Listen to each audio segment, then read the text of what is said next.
ఎప్పుడైనా మీకిలా అనిపించిందా? ఇదే సీన్, ఇదే మాటలు, ఇదే సిచ్యువేషన్. ఇప్పుడే కాదు, ముందే ఎక్కడో జరిగినట్టు అనిపించిందా? నువ్వు ఫస్ట్ టైం ఆ ప్లేస్కి వెళ్తున్నా, ఫస్ట్ టైం ఆ వ్యక్తిని చూస్తున్నా, కానీ నీకది ఆల్రెడీ తెలిసినట్టుగా ఫీల్ అవుతుంది. ఈ స్ట్రేంజ్ ఫీలింగ్ని డేజా వూ అంటారు. ఫ్రెంచ్ లాంగ్వేజ్లో ఈ పదం మీనింగ్ ఆల్రెడీ సీన్. కానీ అసలు మిస్టరీ ఏంటంటే, ఇది ఎందుకు జరుగుతుందనేది ఇప్పటికీ పూర్తిగా ఎవరికీ తెలీదు.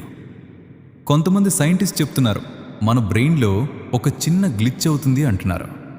ఒకే మూమెంట్ని బ్రెయిన్ 2 సార్లు ప్రాసెస్ చేస్తుంది. ఒక్కసారి ప్రెజెంట్గా, మరోసారి మెమరీలా. అందుకే మనకది ఆల్రెడీ జరిగినట్టు అనిపిస్తుంది. మరికొందరు చెప్తున్నారు, ఇది పాస్ట్ మెమరీస్ కాదు, ఫ్యూచర్ హింట్స్ కావచ్చు అంటున్నారు.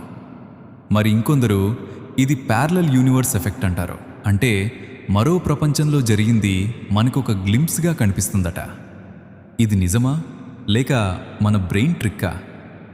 ఎంత రీసెర్చ్ చేసినా డేజావూకి ఎగ్జాక్ట్ ఆన్సర్ ఇంకా తెలియలేదు. కానీ ఒక విషయం మాత్రం నిజం.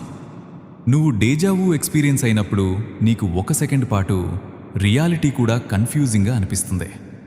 అప్పుడు నువ్వు నీకు నువ్వే ఒక క్వశ్చన్ అడుగుతావు, ఇది నిజంగా ఇప్పుడు జరుగుతుందా, లేక నేనిది ముందే చూశానా?